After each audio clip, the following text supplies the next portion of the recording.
It's the first day of early voting in Ohio. Among the swing state's nearly 8 million registered voters, around 1 in 7 have requested early ballots. Some people just couldn't wait, like these pro-Clinton students who camped out all night to be the first to vote in their state.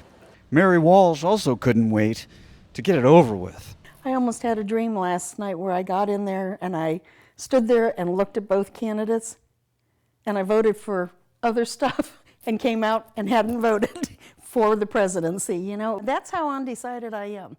Walsh, a 71-year-old retiree who's a grandmother living in a suburb of Columbus, Ohio, says she almost always votes Republican. I have friends who are asking, who's undecided in this election? There's a lot of people, I think, out there that really aren't sure. I am a Republican. I like Trump coming out. I think he was speaking for a lot of the discontent in this country, and I tended to agree with that. As it's gone on, he obviously has, his brashness and stuff like that has really turned me off. There's been things, of course, that came up about her that makes me feel like I can't trust her. One of Walsh's closest friends, Lori Krupa, will vote, as she says she always does, for the Democratic candidate, Hillary Clinton.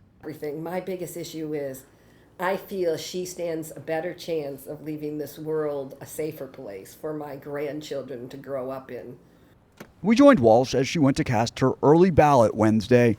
She shares with us how she ended up voting. But before the big reveal, here's why political scientists like Ohio State professor Herb Asher are intrigued by Ohioans like her. Not only will you have moderate Republican women who in fact are conflicted by this contest, you're actually going to see more of a ground game on the part of Democrats in suburbs in which they used to just give up on.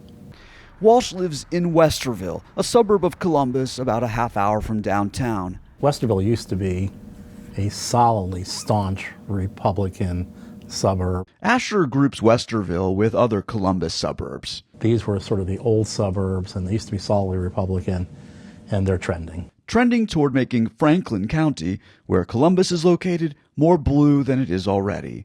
But the red areas surrounding Ohio's big cities, Asher says, may also be less inclined to vote for Trump than they were for Mitt Romney in 2012. Trump will carry the ring counties. I call the ring counties the counties literally abut on Franklin County, which is Columbus, or the counties that abut on Cincinnati, Hamilton County. He'll carry them, but will he carry them by the same margin that Mitt Romney carried them? But how many Democrats are going to defect to Donald Trump because they're working class, the coal country, hates Hillary Clinton, hate the EPA, hates Barack Obama. So she's going to run poorly down there compared to the typical Democrat in the past. Back to Mary Walsh. She's an undecided voter, no more. So we're dying to know. You're dying to know. Well, after some sleepless nights, I voted for Trump. Hopefully he can change some of the things I'm concerned about that I feel his platform addressed better than hers. How did it feel when you cast that ballot? I stood there and looked at it for a moment before I pushed the button because I just wasn't sure, but I'll live with the consequences one way or the other.